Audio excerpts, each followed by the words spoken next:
Greetings, wanderer, and welcome to the Agora of Athens. The Agora is the beating heart of any Greek city. It is a place where all types of people may gather, from citizens and foreigners to magistrates and philosophers. All manner of business is conducted here, including political meetings, legal proceedings, and trade. When you finish exploring, come find me, and we can talk more. See you soon, wanderer.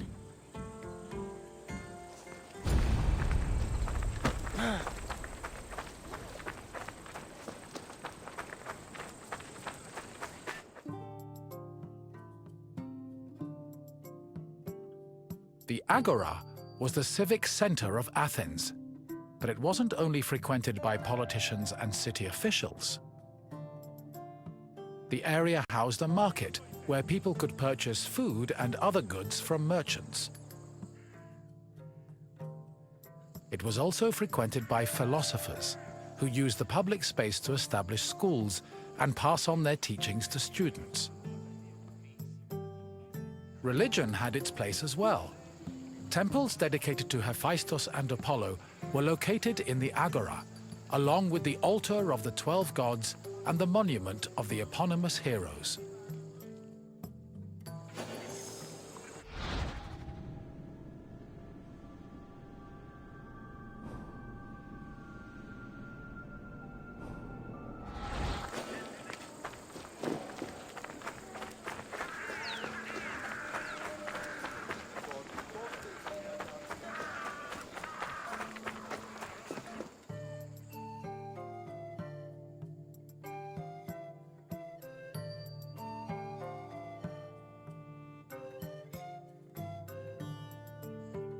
The painted stoa, or stoa poikile, derived its name from the panel paintings on its wall.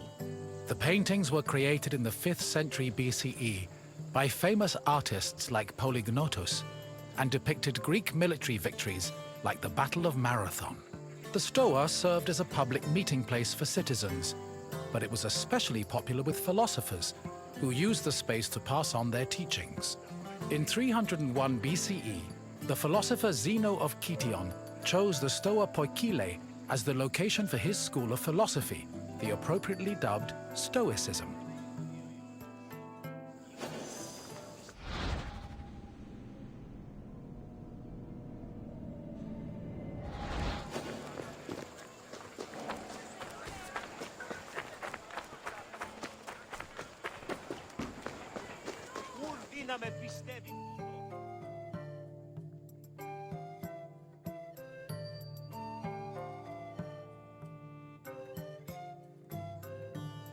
Trade in the Agora was supervised by magistrates. There were 5 agoranomoi, who kept order in the market, controlled the quality of goods, and collected market dues.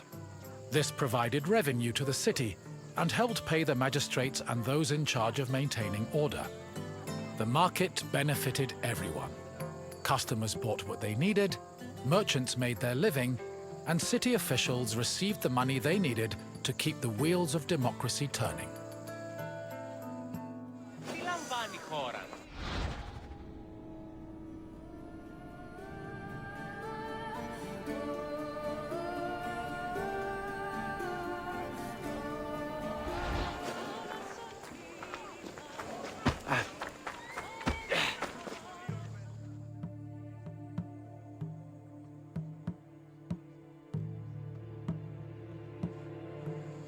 The original Temple of Apollo Patrous was built around 535 BCE by Pisistratos, but was destroyed by the Persians during their invasion a few decades later. It long remained in ruins, except for the altar, which was left standing as a reminder of the Persian sacrilege. Eventually, a new temple was built in the 4th century BCE. Inside was a statue made by Euphranor, the same artist who painted in the Stoa of Zeus. The temple held special significance in Athens, as it was connected to the origin of the city's people. The name Patrous, meaning fatherly, referenced the belief that Apollo was the father of Aeon, founder of the Aeonian Greeks, from whom all Athenians are descended.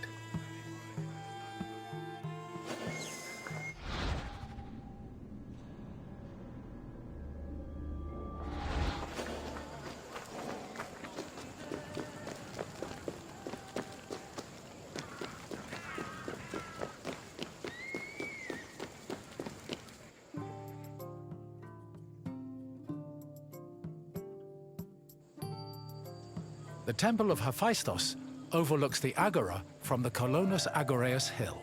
Today it is one of the best preserved temples in Greece, owing to its conversion to a church in the Middle Ages. But while this transformation preserved the structure, it also damaged the surrounding sculptures. The temple was dedicated not only to Hephaestus, the god of metallurgy, but also to Athena Ergane, goddess of arts and crafts. Nearly every part of the Hephaestion was lavishly decorated with depictions of famous mythological events, like the labors of Theseus. The Theseus scenes gave the temple the nickname Thesion, a name that lives on today as a city district in Athens.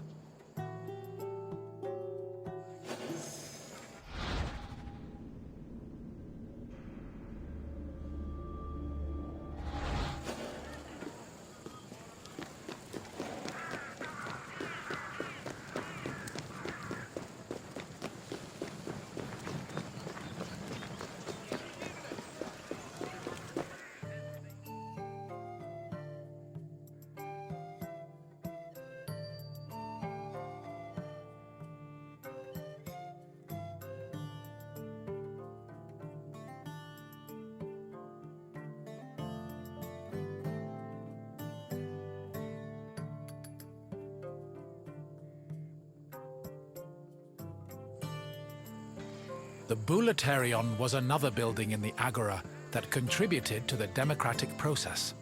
It housed the Athenian Council of Citizens, the Boulé. This council of 500 was composed of 50 members from each Greek tribe, all of whom served a one-year term. They were chosen by lot from among citizens over 30.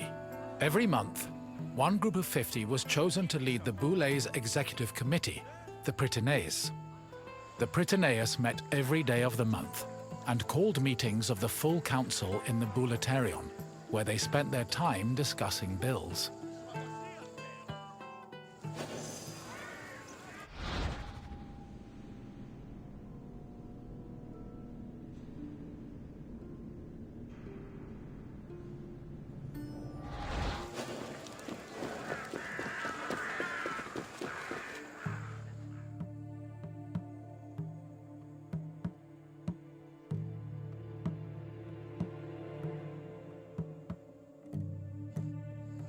The Prytaneum was one of the most important buildings in the Agora, as it was the headquarters of the Prytaneum. The Prytaneum was the executive committee of the Boulé, who ran the city's daily operations. The Prytaneum dined in the Prytaneum, and 17 of them slept on site to ensure there were always officials available to deal with emergencies. The Prytaneum also housed the official weights and measures of the city. The Fire of Hestia, which provided sacred fire for all public sacrifices, was also located there.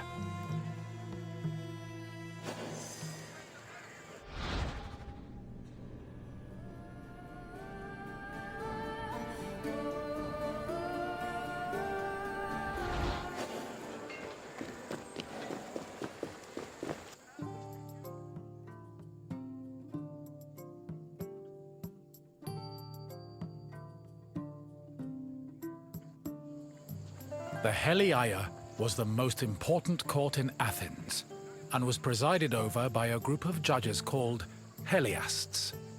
Judging was a regular part of an Athenian citizen's life, with trials happening almost every day. Heliasts were chosen randomly based on two factors. First, that they were on the official list of 6,000 potential Heliasts. Second, that they were present at court on the day of the trial. A stipend of 2 obols was established by Pericles to compensate for the loss of work while on Heliast duty, and also to encourage participation in the judiciary process.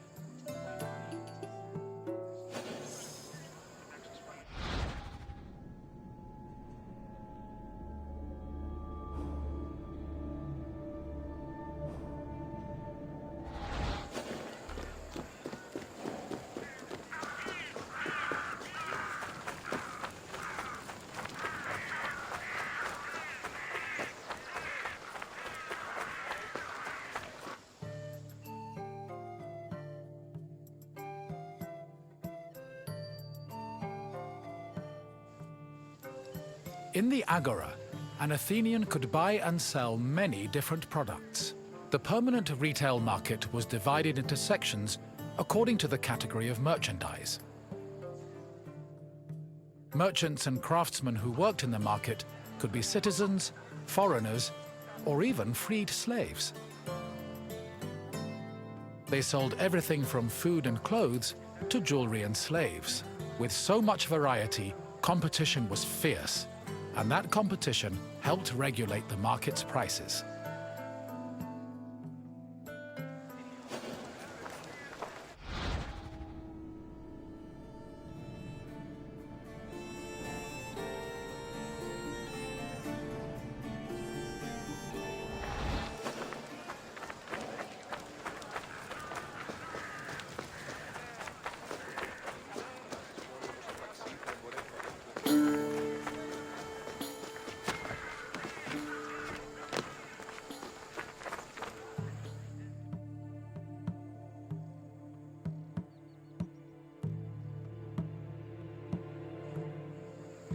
The Helia wasn't the only court in Athens. This other court was located next to the South Stoa. Historians believe it to be a court based on the discovery of a nearby box containing 7 bronze ballots. These ballots were used by jurors to give their verdicts. The reason trials were so common in Athens might have been related to their democratic regime, which promoted the individual's right to demand reparations for injustice. However, not all legal matters were settled in this fashion.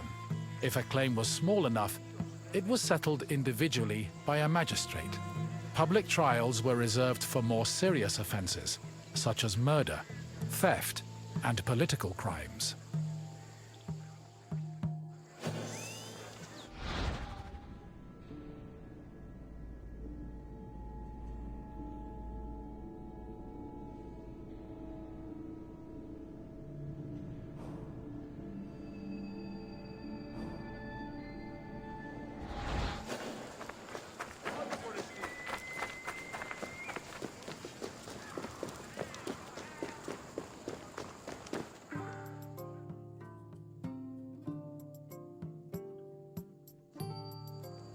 The mint was where the city made its coinage.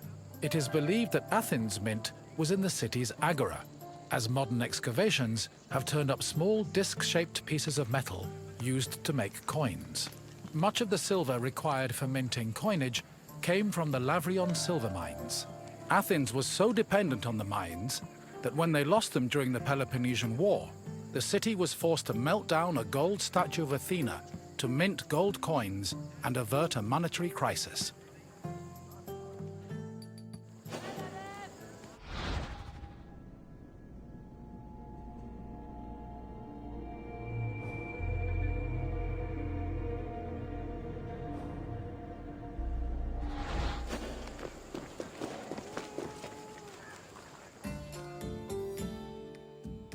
You have now experienced the Agora, following in the footsteps of countless Athenians before you. I hope the trip has impressed upon you how important this place was to trade, politics, and law. If you have any questions, don't hesitate to ask. Farewell, wanderer. May we see each other again soon.